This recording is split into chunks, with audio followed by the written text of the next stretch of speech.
बारिश के साथ ही हरियाणा से छोड़े गए पानी का यमुना में पहुंचने के बाद असर देश की राजधानी दिल्ली पर दिखना ही था।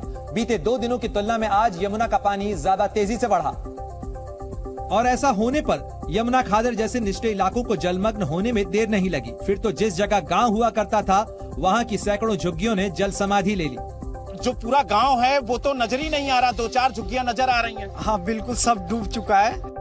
राहत की बात ये रही कि सरकार और प्रशासन ने अंदेशों को वक्त रहते भांप लिया और यहाँ रहने वाले करीब 27,000 लोगों को सुरक्षित स्थानों पर राहत शिविरों में पहुँचा दिया गया। हालांकि बुराड़ी, सोनिया विहार और अलीपुर के निचले इलाकों में चेतावनी के बावजूद कुछ लोग पानी में फंस गए, जिन्हें बचाव दल ने नाव के जरिए सुरक्षित स्थानों पर पहुँचाया। यही नहीं, कुछ लोग जो पानी बढ़ने पर छत पर रहने को मजबूर थे, उन्हें भी सुरक्षित निकाल लिया गया। दिल्ली में यमुना के जलस्तर ने भले ही बीते करीब 4.5 दशक का रिकॉर्ड तोड़ दिया हो, लेकिन इस मौसम में यमुना में बाढ़ अनहोनी नहीं है। हर साल ऐसे हालात के बावजूद दिल्ली सरकार ने कोई सबक नहीं लिया। यमुना किनारे और दिल्ली के निचले हिस्से में रहने वाले लोगों की परेशानी तो यही कहती है। ज्यादातर जगहों पर जो राहत शिविर लगाए गए वो खुले में है। यकीन न हो तो आईएसबीटी के पास बनाए गए राहत शिविरों को ही देखिए, जो एक फ्लाईओवर के नीचे हैं। यहाँ महिलाएं और बच्चे खुले में रहने को मजबूर हैं और इनकी शिकायत है कि इनके खाने पीने का कोई इंतजाम नहीं होने की वजह से ये भूखे रहने को मजबूर है। सुबह से भूखा बैठे हैं, खाना पीना कोई बनाना है। कुछ राहत शिविरों का हाल तो इससे भी बुरा दिखा, जो दिल्ली के अलग अलग पुल पर बनाए गए हैं। यहाँ खुद ही लोग धूप और बारिश से बचने का इंतजाम करते नजर आए। दिल्ली में यमुना ने खतरे के निशान को पार किया तो निचले इलाकों और यमुना के तट पर बने कई मंदिर भी इसकी चपेट में आ गए। कश्मीरी गेट इलाके से लेकर वजीराबाद तक का निचला हिस्सा पानी में डूबा नजर आया और जिन जगहों पर पहले गहमा गहमी हुआ करती थी वहां आबादी की निशानियां ही दिखी। यही नहीं, वजीराबाद के रामघाट पर बना मंदिर भी पूरी तरह पानी में डूबा दिखा। मंदिर में पानी घुसने की वजह से पूजा पाठ वाली जगह पर सन्नाटा पसरा रहा। इलाके के कई मंदिर पानी में घिरे दिखे। रामघाट इलाके के जलमग्न होने से वहां के लोग सड़क पर जानमाल लेकर रहने को मजबूर दिखे। कुछ ऐसी ही तस्वीरें दिल्ली के कश्मीरी गेट बस अड्डे के पास भी नजर आईं। यहाँ पातालेश्वर हनुमान मंदिर में पानी घुस गया। यमुना से 200 मीटर दूर बने इस मंदिर में भगवान शिव की प्रतिमा पूरी तरह पानी में डूब गई।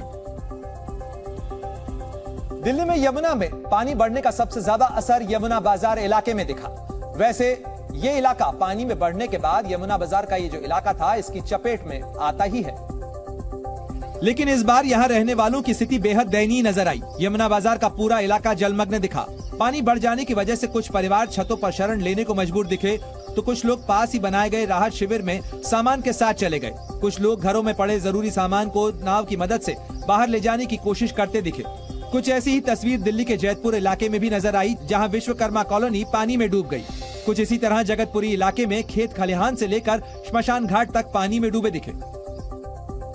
बाढ़ और बारिश का असर हरियाणा के गृह मंत्री अनिल विज के घर पर भी नजर आया। उनका घर पानी में डूब गया। उनके घर में 3 से 4 फीट तक पानी भर गया और जो तस्वीरें सामने आई उसमें गृह मंत्री अनिल विज का घर पानी में डूबा नजर आया। घर में अंदर तक पानी भर गया था। इससे पहले बुधवार को जब गृह मंत्री अनिल विज के घर पर पानी भरना शुरू हुआ तो उन्होंने एनडीआरएफ की टीम बुला ली थी और फिर नाव में बैठाकर उन्हें पानी से सुरक्षित बाहर निकाला गया। आज हालात और ज्यादा खराब दिखे क्योंकि पानी लगातार बढ़ता जा रहा है। देश के तमाम राज्यों के साथ साथ हरियाणा में भी इस वक्त बाढ़ ने तबाही मचा रखी है। हजारों लोगों का जनजीवन अस्त व्यस्त है। इसी बीच मुख्यमंत्री मनोहर लाल ने बाढ़ प्रभावित क्षेत्रों का हवाई सर्वेक्षण किया। सीएम ने हेलीकॉप्टर में बैठकर तबाही का मंजर देखा और अधिकारियों को राहत बचाव के सख्त निर्देश भी दिए। मध्य प्रदेश के श्योपुर में कूनो नेशनल पार्क में मंगलवार को एक और चीते की मौत हो गई। जानकारी के मुताबिक कूनो नेशनल पार्क में बाड़ा नंबर 6 में रखे गए तेजस नाम के चीते की मंगलवार दोपहर मौत हो गई। दम तोड़ने वाले चीते को इसी साल फरवरी में दक्षिण अफ्रीका से भारत लाया गया था। नेशनल पार्क के कर्मचारियों के मुताबिक चीता तेजस उनको घायल अवस्था में मिला था। बताया जा रहा है कि तेजस की गर्दन के ऊपरी हिस्से में गंभीर चोट के निशान थे। जानकारी मिलते ही डॉक्टरों ने तेजस का इलाज शुरू कर दिया, लेकिन उसने दम तोड़ दिया। बीते 4 महीनों में कूनो नेशनल पार्क में अब तक 4 चीतों और 3 शावकों की मौत हो चुकी है और अब यहाँ 16 चीते और सिर्फ 1 शावक बचा है। नामीबिया से 8 और दक्षिण अफ्रीका से 12 चीतों को लाकर कूनो नेशनल पार्क में रखा गया था, जबकि एक मादा चीते ने कूनो नेशनल पार्क में 4 शावकों को जन्म दिया था, जिनमें 3 की अब तक मौत हो चुकी है। आज उत्तर कोरिया ने अमेरिका के जासूसी विमानों का जवाब बैलिस्टिक मिसाइल दाग कर दिया। उत्तर कोरिया ने आज एक बैलिस्टिक मिसाइल लॉन्च की।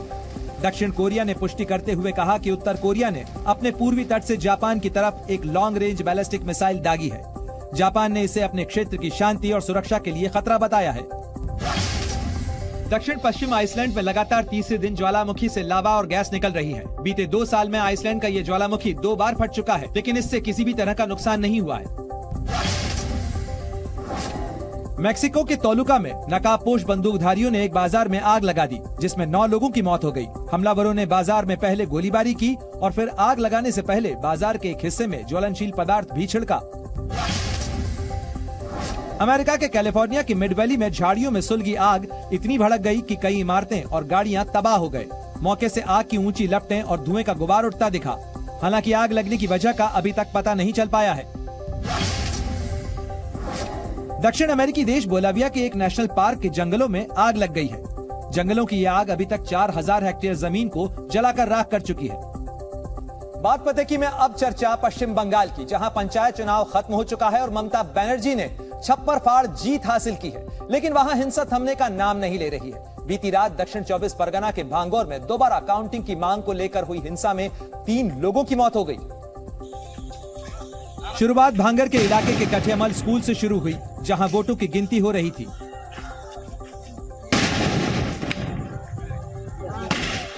टीएमसी प्रत्याशी की जीत के ऐलान के बाद इंडियन सेकुलर फ्रंट पार्टी के कार्यकर्ता भड़क गए। उन्होंने दोबारा काउंटिंग की मांग की, लेकिन मामला थोड़ी ही देर में बिगड़ गया और हिंसा शुरू हो गई। आईएसएफ कार्यकर्ताओं पर आरोप है कि उन्होंने सुरक्षा बलों पर भी बम फेंके। पुलिस ने भीड़ को काबू करने के लिए आंसू गैस के गोले छोड़े। हिंसा में आईएसएफ के 2 कार्यकर्ता रजाउल गाजी और हसनुल मोल्ला की मौत हो गई। तीसरी मौत राजू मोल्ला की हुई, जो राहगीर था। हसन अली के परिवार का आरोप है कि हसन के सिर पर गोली मारी गई थी। रात चल के बाड़ी আসতে झेराव करता रात तर और गोली चली ऐसे माता दे। हिंसा में एडिशनल एसपी और उनके गार्ड को भी गोली लगी है, जिनका इलाज चल रहा है। दक्षिण 24 परगना के भांगर और काशीपुर पुलिस स्टेशन इलाकों में धारा 144 लागू कर दी गई है। इस बीच भांगौर में पुलिस ने कई जिंदा देसी बम मिलने की सूचना जताई है, जिसके बाद पुलिस स्क्वाड के साथ मौके पर पहुंच गई। बम निरोधक दस्ते ने बमों को निष्क्रिय किया।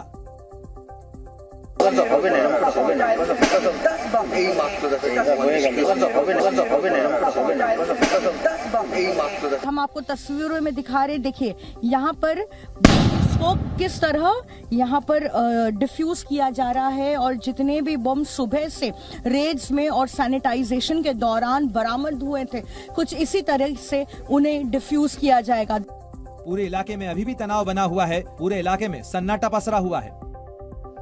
इस बीच दक्षिण 24 परगना में नतीजे घोषित होने के बाद एक और हत्या हो गई। बीती देर रात वहां पर रायदिघी में टीएमसी के एक कार्यकर्ता का शव बरामद हुआ। मृतक 24 साल का विप्लव हलदर तृणमूल का सक्रिय कार्यकर्ता था। विप्लव जिस बूथ पर काम कर रहा था, उस पर बीजेपी ने जीत हासिल की है।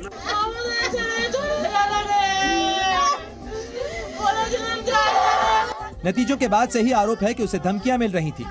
उधर पूर्वी मिदनापुर के पोटाशपुरा में बीजेपी की महिला प्रत्याशी के घर पर तोड़फोड़ और लूटपाट की गई। टीएमसी कार्यकर्ताओं ने आधी रात के बाद घर में घुसकर हमला किया। वहीं बीरभूम में 2 वोट से हारने के बाद बीजेपी प्रत्याशी लापता है। बेटे ने पुलिस से गुमशुदगी की रिपोर्ट दर्ज कराई। कुछ देर पहले ममता बनर्जी ने प्रेस कॉन्फ्रेंस की और उन्होंने बीजेपी पर बंगाल को बदनाम करने का आरोप लगाते हुए भांगौर में हुई हिंसा पर जवाब दिया। इस दौरान ममता ने जब सवाल किया गया कि सेंट्रल फोर्सेस की तैनाती क्यों नहीं की गई, तो इसके बावजूद क्यों हिंसा हुई, सेंट्रल फोर्सेस ने हिंसा क्यों नहीं रोकी, ये सवाल ममता बनर्जी ने उठाए। 80,000 सेंट्रल फोर्स ছিল, ভাঙরে গন্ডগোল হলো কি করে কালকে রাত্রি বেলায়? ওখানে তো সেন্ট্রাল ফোর্স ছিল। কেন যখন অ্যাডিশনাল এসপি কে গুলি করা হয় জিতে গেছিল তৃণমূল? Z News।